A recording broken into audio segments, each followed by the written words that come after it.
I understand perfectly. You're still in love with him, despite everything. Charlotte fell for Sydney very deeply. She had deep feelings for him, and with his death, it's tougher for her to move on from Sydney and her memories with him. She rather not show her feelings for him or emotion about him publicly. That's why she went to church, light a candle, and just freely express her sadness, her grief, try all she wanted in church alone with no one around. It's very nice. I think it's a comfort feeling to have a family member with her this time around, which is Allison, and she has Allison for support, and Allison understands in some ways, but I don't think she understands completely of what Charlotte is going through with herself and her emotion and what she is thinking lately. This is a very conflicting situation for Charlotte, and I think what happened with Sydney changes Charlotte's perspective on life. I am not as naive as you think. I hoped coming back here that you could somehow lay your memories to rest, but instead I fear to somehow stir them up again. No. It's just giving me clarity. I disagree with Allison. The moment they stepped into Sanditon, I knew immediately, the memories will come back to Charlotte, especially those that are associated with Sydney. So coming back to Sanditon is not 100% a fun adventure for Charlotte this time around. It's a tough journey, and she going to a place that she loved, but at the same time, it's the same place that she fell in love with this guy named Sydney. I've realised I can never again put myself in a man's power. It's not Ralph or Colonel Lennox. It is marriage itself. She decided to be single for the rest of her life, and that's a challenge, especially back in those days. Every woman was expected to be married one way or another, and Charlotte deciding not to get married ever, it just shows that she doesn't want to go through another heartbreak. She doesn't want to go through what she went through with Sydney. She doesn't want to get hurt. She doesn't want to get her heart broken. She doesn't want to go through that roller coaster ride of emotion of a breakup or a bad luck in a relationship.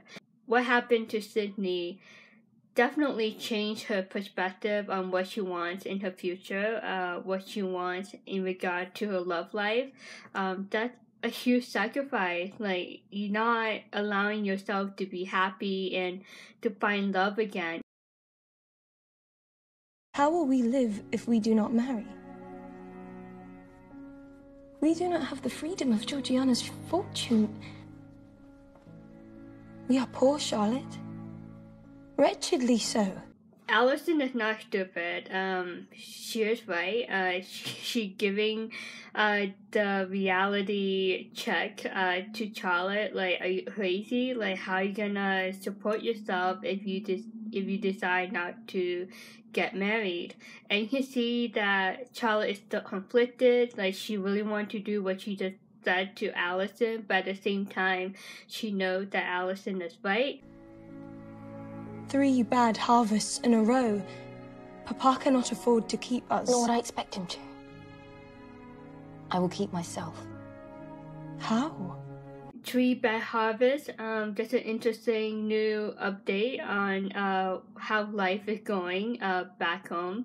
So the father is not doing well with the upheap of the farm, and 3 bad harvests in a row.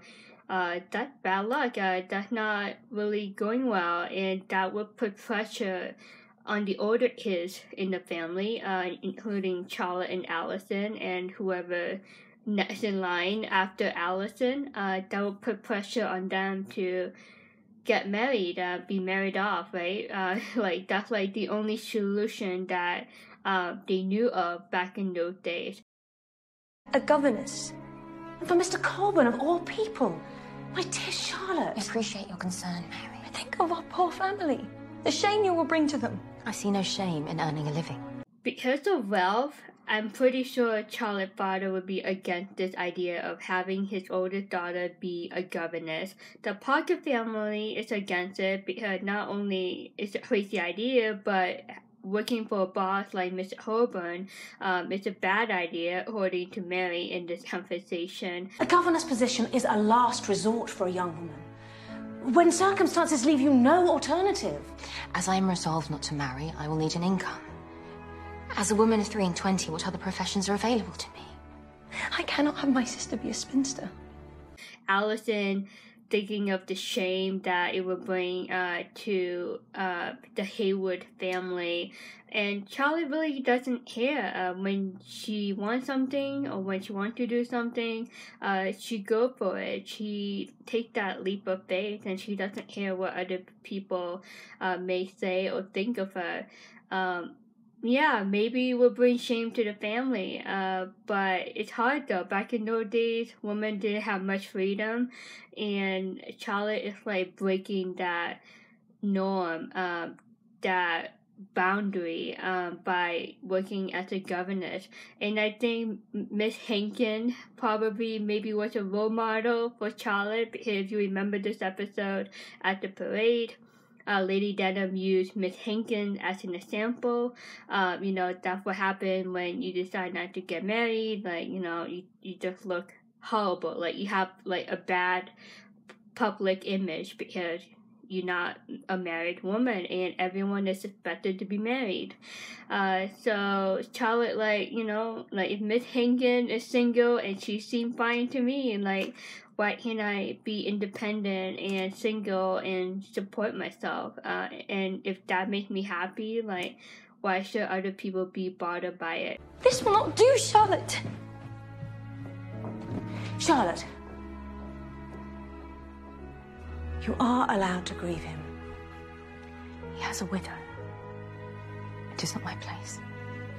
Mary knows that one of the reasons why Charlotte is doing this to herself is because of what happened to Sydney, and also at the same time she's trying to tell Charlotte right now, like, it's okay to cry, it's okay to talk about Sydney, like, you can share with me, don't keep it to yourself.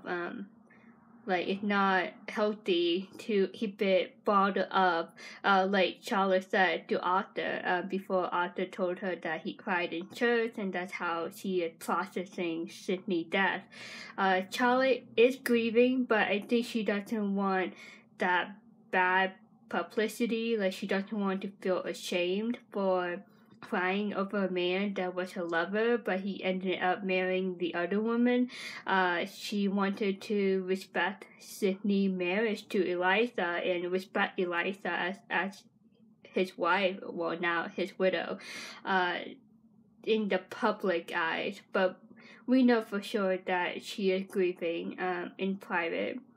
But I think sometimes that doesn't help 100%, so that's why Mary, it's okay to show that. And Mary knew what happened between Sydney and Charlotte, too. Denham, I must thank you for recommending Sanditon as a company outpost. Oh, honoured to be of service, Colonel. And your aunt, was she pleased to see you? Exceptionally, sir. And to my great delight, my stepsister is currently her guest, so it's been the happiest of reunions. In the last video, I think, I told you keep in mind about what Edward said to Lady Denham about Colonel Lennox deciding to land in Sanditon, but it was actually Edward's idea, and we all know why he did that. So, sneaky little evil plan that Edward came up with, and we know that he wanted to go back to Sanditon not only to beg forgiveness from Lady Denham, but also to get his second chance with Esther. Captain Fraser tells me you lost another 2 guineas at cards last night. Was that wise, given you've yet to pay for your commission? Oh, rest assured, Colonel. You'll have your money within weeks. I have everything in hand. Good night. And Honor Lennox is not happy about. He seemed like a cool boss, right? But when something is seriously wrong or something that he doesn't like happening, he becomes a serious boss and doesn't mess around. So that quick change of his facial expression, he's like, you're gonna pay it back, right? You're gonna get the money back, and like one way or another. So what's that all about? And hopefully he's not trying to get the money back from his aunt or through an illegal method. But we all know that Edward would take any chances, any opportunity to get those money back, whether it's legal or illegal. Do you not suppose it would help if I were to pay you? I could match whatever he offers. No, I can never accept. I don't want to be beholden to anyone. Not even you. I do understand, you know. Georgiana worried that with Charlotte taking a job in Sanditon, it's taking away time for these two girls to continue the friendship and hang out and just be the best of friends like in season 1. And Charlotte promised her that nothing would change the friendship, that she's still here as a friend and that they're still gonna hang out together when they book can. Georgiana willing to pay her the money that this governess position is paying for. It just shows, you know, how much she loves her as a friend and that she rather keep Charlotte close to her than going out of town to this very quiet private house that no one really go near. But it just showed that Georgiana will miss Charlotte. Sydney and I were hardly friends, yet even I feel unmoored. I can only imagine how you must feel. Thank you for travelling with me, Georgiana. From this point on, I can journey alone. Every time someone brings up Sydney's death, Charlotte tends to avoid it, tends to avoid talking about how she feels about Sydney's death. Allison tried to talk to her last night, Mary earlier in the morning, and now Georgiana. Charlotte just like, I have to go now, like, let's end this conversation, take off by myself for the remaining of the journey to Mr. Heyburn's house. Georgiana tried her best, like, she knows that her friend is struggling and she wants to be there and support her, but if Charlotte not gonna meet halfway, she gonna keep bottling up her feelings and emotion inside of her, and that's not healthy. And she even told Arthur, like, it's unwise to keep it bottled up, your feelings, your thoughts. So Charlotte is doing the opposite of the wisdom that she gave to Arthur, and like, it's a good thing that she cried in church, like she had that moment alone, just to like let it all out. But I think at the same time it's important to say it out loud to someone that you trust. And she has so many people that she can talk to, but she's just not doing that. And it just shows where she is and how she is feeling. She's very, very hurt with everything that happened with Sydney and her and his dad. And I guess she's that type of person that is very closed off when something's really bothering her.